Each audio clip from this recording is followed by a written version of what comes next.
մենք կարող ենք հասնել շատ ավելի մեծ փոփոխությունների, քան ի սկզբանե կարող ենք մտածել։ Եվ այսօր ես ուրախությամբ եմ արձանագրում, որ այս ամեն ինչի բերումով Հայաստանի Հանրապետությունը գոյատևման օրակարգը փոխարինել է զարգացման օրակարգով, որովհետև այն ինչ նախկինում մեզ համար համարվում էր գոյաբանական սպառնալիք,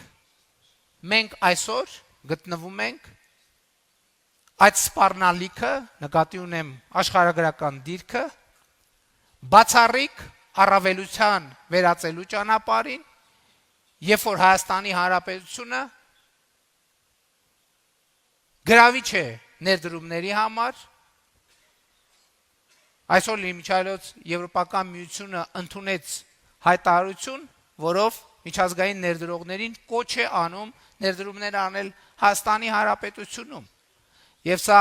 կարևոր արձանագրում է այն բանի, որ խաղաղությունը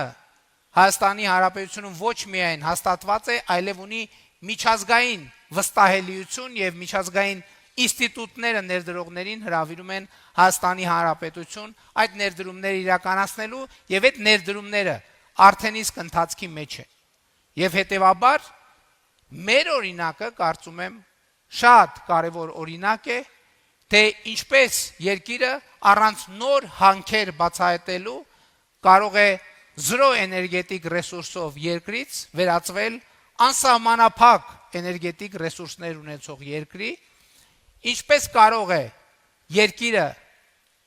հուսահատ աշխարհագրական դիրքը փոխարինել հուսավառ աշխարհագրական դիրքով, որը ըստ էության առանցքային նշանակություն կունենա երկրի կայունության, խաղաղության, զարգացման եւ անվտանգության համար։